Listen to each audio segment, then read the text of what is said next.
Hello everyone and welcome back to another book review. First of all, if you're new here, I post new book reviews on a wide variety of both fiction and non-fiction books almost every single day. So if you like following book reviews or you just want to get some reading inspiration, then feel free to stick around for reading suggestions and book reviews. Today I am going to be reviewing a continuation in a manga series that I am reading. This is volume 20 in the series. No matter how I look at it, it's you guys' fault I'm not popular by Nico Tanigawa. So this is what the cover of the series looks like.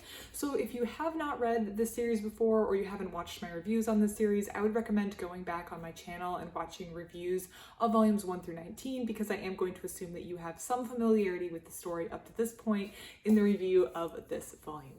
So volume 20, I think, is one of the strongest entries in the entire series, and I really liked it. So this series I know is not everyone's cup of tea. It's kind of difficult to read, especially at the beginning, but this one made a lot of things worth it. So the series primarily follows Tomoko, who is this girl back here. She is in high school, and she had this idea when she started high school that she was going to be super popular, that all the boys were going to love her, and she was going to kill this high school girl experience. However, reality came in like a freight train and she was very awkward. She was just a girl trying to find herself in high school. It's a difficult time for a lot of people, so it's very normal to have the experiences that she goes through, but it is very painful and very awkward and very embarrassing to read some of the stuff Tomoko does. Tomoko also has a lot of self-destructive tendencies that she especially had to confront and learn how to deal with because there were many times where she made her own situation worse by her self-destructive tendencies. So Tomoko has done a lot of growing. She is now in her third year of high school, her final year of high school in the Japanese schooling system, and she has grown a lot. I feel like one of the benefits or the big pluses, the big payoffs, that's the word I'm looking for, of this series is we get to see growth as it actually happens in real life, personal growth as it actually happens in real life. Personal growth rarely happens overnight in real life. Usually it takes a lot of time. It takes some time to address the habits, the self-destructive tendencies, and it takes a while for a person to just become a better version of themselves. And that payoff can be hard to see initially up front in the first couple days, but over 20 volumes we've been able to see Tomoko grow into a much more confident, better person, and she's addressed and has ceased to do a lot of her more self-destructive tendencies. So overall the volumes in the series have been very sweet and they've been building, and Tomoko is getting more and more confident. In the beginning of volume 20 we see her pitch an idea for the class cultural fest, which is something she never would have done previous. In the last culture fest that she was a participant in, which was first year, she just kind of hung out and avoided even getting involved with anything involved with the festival. And this year she's pitching an idea and she wants her classmates to get on board with it. She also is not fearing this seating change. This is the last seating change in high school, so her homeroom teacher says that everyone can pick their own spot, something that she would have dreaded in the first couple volumes when she was more of a loner and more socially isolated. But as a third year who has grown quite a bit and now has a social circle, it's something that she doesn't dread. However, what made this volume so good wasn't necessarily Tomoko, although she is experiencing and showing a lot of growth in this volume. It is this character right here. I'm going to say Koharu. I hope I'm saying her name correctly. So she is actually the main focus for probably 75% of this book, which is something I didn't expect, but something I really liked. So a theme that's come up before in this series is that even though Tomoko really perceives everyone else as having it together, being really pretty, having all the boys clamoring after them, particularly in regard to girls, she sometimes fails to see that other people have their own struggles and their own fears and their own unique characteristics that make them unique, and she can't put them all together as a monolith and then hate those girls for being something that she's not. Koharu is one of the girls that we've seen before. Koharu kind of hangs out with some other girls and they tend to talk trash about everyone around them. They like to make fun of other people. They're an especially cruel group of girls.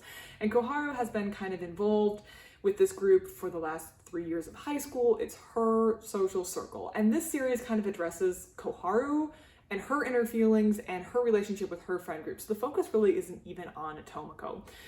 One thing that I think most of us learn at some point in our lives is if someone is willing to talk trash about everyone else who's not in the presence of them, like to you, they're also going to talk poorly about you behind your back. That's someone who has nothing kind to say about anyone in their life, or will say horrible things about anything in their life, or make fun of anybody in their life, will also make fun of you when you're not there. You're not the exception. Everyone is doing this. So as an adult looking at this friend group, I know that these girls, while talking cruelly about everyone around them together, I know they're also talking cruelly about each other by themselves. And in this volume, Koharu kind of reaches a breaking point with this friend group and starts to grow as a person and realize this kind of behavior is not something that she wants to engage in. She also learns the painful lesson of people who speak cruelly with each other about other people are also speaking cruelly about each other behind their backs.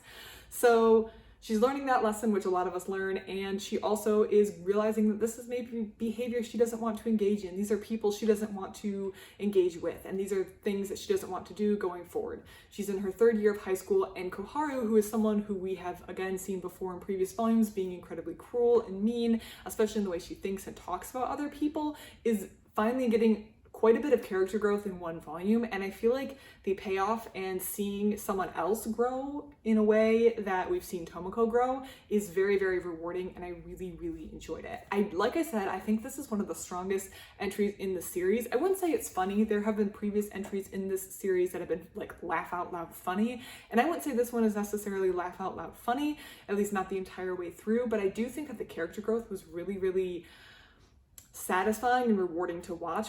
Especially for a character we've seen before and maybe a lot of us have written off as incredibly cruel. We see how Koharu has been pushed along by this friend group, how the people you hang out with really influence you, but also how you can take charge of your life and say, I don't want to hang out with these people anymore. I don't think that the behavior they're engaging in is good or things I want to take part in. I'm going to take some initiative and change my life going forward, which is what Koharu is doing.